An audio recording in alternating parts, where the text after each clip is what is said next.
पिछले 5 सालों में कांग्रेस की सरकार ने नशे के मामले में रत्ती भर भी कुछ नहीं किया, एक कदम नहीं उठाया।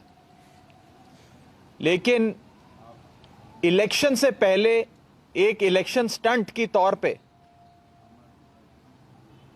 इन्होंने एक एफआईआर करके यह दिखाने की कोशिश करी कि नशे की इस लड़ाई में चन्नी साहब ने मोर्चा फतेह कर लिया है। आम आदमी पार्टी ने पहले दिन एक्सपोज करके आपको यह बताया था कि सुखबीर सिंह बादल और चरणजीत सिंह चन्नी के बीच में एक सीक्रेट डील हुई है। इन दोनों का आपस में रिश्ता बहुत पुराना है। सिटी सेंटर घोटाले जो लुधियाने में हुआ था, उस समय चन्नी साहब का भाई उस स्कैम में एक अक्यूज्ड था। उसे छुड़ाने के लिए चन्नी साहब ने बादलों की मदद ली थी और आज बादलों ने चन्नी साहब की मदद ली और एक सीक्रेट डील के तहत इन लोगों ने फिक्स्ड मैच किया और एक इलेक्शन स्टंट वाली एफआईआर दर्ज कराई। लेकिन आज तक बिक्रम सिंह मजीठिया की गिरफ्तारी चन्नी सरकार ने नहीं करी। आज उस एफआईआर को दर्ज हुए करीब करीब 2 हफ्ते हो गए, लेकिन बीते 2 हफ्तों में अक्यूज्ड को चन्नी सरकार ने गिरफ्तार नहीं किया। यह भारत के इतिहास में पहली बार हो रहा है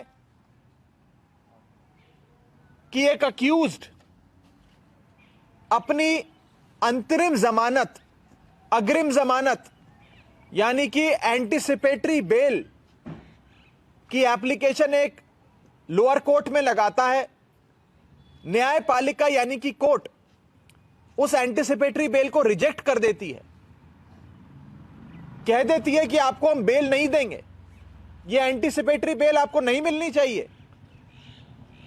उसके बावजूद भी सूबे की पुलिस, स्टेट पुलिस अभी तक अक्यूज्ड को गिरफ्तार नहीं कर पाई।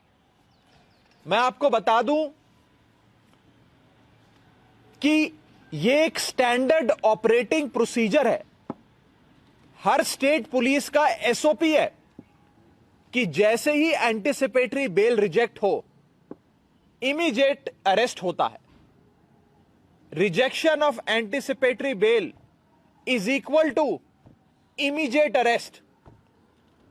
यह पूरे भारत देश में हर सूबे में होता है, लेकिन पंजाब एक ऐसा सूबा चन्नी साहब ने बना दिया जहां नशे के मामले में एंटीसिपेटरी बेल रिजेक्ट होने के बाद भी चन्नी साहब बिक्रम सिंह मजीठिया को अरेस्ट नहीं कर रहे और ना ही करेंगे, क्योंकि चन्नी साहब की एक सीक्रेट डील है। चन्नी साहब की एक अंडरस्टैंडिंग है बिक्रम सिंह मजीठिया के साथ और सुखबीर सिंह बादल के साथ। इनकी आपस में मैच फिक्सिंग है, रल मिलकर ये लोग काम करते हैं। और इलेक्शन से कुछ हफ्ते पहले पंजाब सूबे की आवाम की आंख में धूल झोंकने के लिए यह कमजोर एफआईआर और यह इलेक्शन स्टंट वाली एफआईआर दर्ज कराई गई।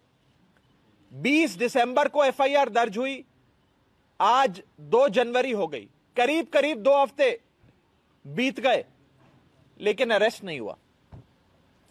24 दिसंबर 2021 को एंटीसिपेटरी बेल रिजेक्ट होती है, यानी कि अग्रिम जमानत की याचिका खारिज करता है कोर्ट, लेकिन तब भी गिरफ्तारी नहीं होती, अरेस्ट नहीं होता। कहा जाता है कि अक्यूज्ड, अभियुक्त जो हैं वो फरार हैं। हम लुकआउट नोटिस जारी कर रहे हैं, हो सकता है कहीं हम उन्हें ढूंढ के गिरफ्तार कर लें।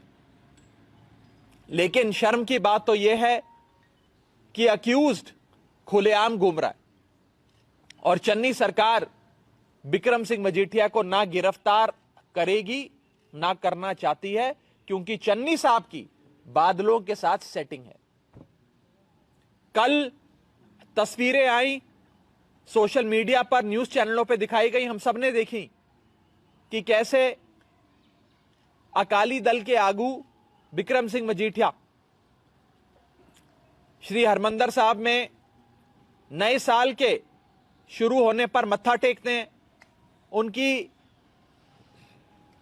स्वर्ण मंदिर में अंदर जाते हुए की तस्वीरें, मत्था टेकते हुए तस्वीरें सारी सामने आती हैं। श्री हरमंदिर साहब के आसपास भी सीसीटीवी कैमरे लगे हैं, टास्क फोर्स रहती है, पुलिस का घेरा है, लेकिन ना पुलिस ना सीसीटीवी कैमरों में चन्नी सरकार बिक्रम सिंह मजीठिया को पकड़ पाती है। और मत्था टेके भी अभी कई घंटे हो गए, अभी तक चन्नी साहब की सरकार ने कोई एक्शन नहीं लिया। एक बहुत ही सीनियर पुलिस अफसर ने हमें यह बताया है कि मुख्यमंत्री चरणजीत सिंह चन्नी ने अपनी पंजाब पुलिस को यह हिदायत दी है, ये इंस्ट्रक्शंस दिए हैं कि बिक्रम सिंह मजीठिया को गिरफ्तार नहीं करना है, सिर्फ एफआईआर कर कर छोड़ देना है, सियासत का फायदा, सियासी फायदा लेना है, उन्हें गिरफ्तार बिल्कुल नहीं करना। यह चन्नी साहब ने सीधे आदेश पंजाब पुलिस को दिए। मैं आज आप सबके सामने यह बात, कानून का जानकार होते हुए भी यह बात साफ तौर पे रखना चाहता हूं कि भारत के किसी सूबे में ऐसा नहीं होता कि एंटीसिपेटरी बेल खारिज हो जाए और गिरफ्तारी ना हो। यह एक स्टैंडर्ड ऑपरेटिंग प्रोसीजर है कि जैसे ही एंटीसिपेटरी बेल खारिज होती है इमीडिएट अरेस्ट होता है। लेकिन यहां चन्नी सरकार की ना मंशा है, ना इच्छा है और ना ही उनके पास पॉलिटिकल विल है बिक्रम सिंह मजीठा को गिरफ्तार करने की। चन्नी साहब और बादल साहब रल मिलके अपनी 75-25 करके इस नशे का व्यापार चलाते हैं। इसमें कोई दो राय नहीं कि चन्नी साहब को भी लगता है इस पूरे नशे के व्यापार का कुछ हिस्सा पहुंचता है, इसीलिए आज वो नशे के खिलाफ कोई एक्शन नहीं ले रहे हैं। 100 दिन की रिपोर्ट कार्ड भले ही निकालते हैं, लेकिन 100 दिन में 100 जगहें अगर ऐसी गिनवा दे चन्नी साहब जहां पंजाब में नशा बिकना बंद हुआ, ऐसी कोई 100 जगहें जहां नशे की बिक्री में गिरावट देखी गई हो, नशा हर गली हर मोहल्ले में चन्नी साहब से पहले जितना बिकता था, चन्नी साहब के मुख्यमंत्री बनने के बाद भी उतना ही बिकता है। नशे का व्यापार वैसे ही चल रहा है। पंजाब के युवाओं की नसों में नशा वैसे ही उतारा जा रहा है और 75-25 वाली कमीशनें सरकारों के पास और बड़े बड़े आगुओं के पास, नेताओं के पास वैसे ही जा रही हैं। कुछ नहीं बदला, लेकिन लोगों की आंखों में धूल झोंकने के लिए यह एफआईआर करके बड़े बड़े इश्तेहार अखबारों में, बड़ी बड़ी एडवर्टीजमेंट अखबारों में चन्नी सरकार ने दी, चन्नी साहब ने दी कि नशा खत्म कर दिया मैंने नशे की सबसे बड़ी मछली, सबसे बड़े मगरमच्छ को पकड़ लिया। अब पंजाब में नशे का कोई समस्या नहीं है, नशे की कोई प्रॉब्लम नहीं। ये वही नेता हैं जो श्री गुटका साहब जी की कसम खाकर कहा करते थे कि हम पंजाब से 4 हफ्तों में नशा खत्म कर देंगे। चन्नी साहब 4 हफ्ते छोड़िए, 3 महीने से ज्यादा हो गया आपकी सरकार बने, आपको मुख्यमंत्री बने। कोई एक जगह बताइए पंजाब में जहां नशा बिकना बंद हो गया हो। यह मेरा चैलेंज है, डायरेक्ट चैलेंज है चरणजीत सिंह चन्नी साहब को। चन्नी साहब एक कॉम्प्रोमाइज्ड चीफ मिनिस्टर है, उन्होंने नशे के सौदागरों के साथ कॉम्प्रोमाइज कर लिया है और 75-25 के हिस्सेदार भी हैं, जिसके तहत आज वो नशे की एफआईआर के एक भी बंदे को, एक भी शख्स को गिरफ्तार नहीं कर रहे और ना ही करेंगे। इनकी ना इच्छा है ना मंशा है, ना इनके पास पॉलिटिकल विल है।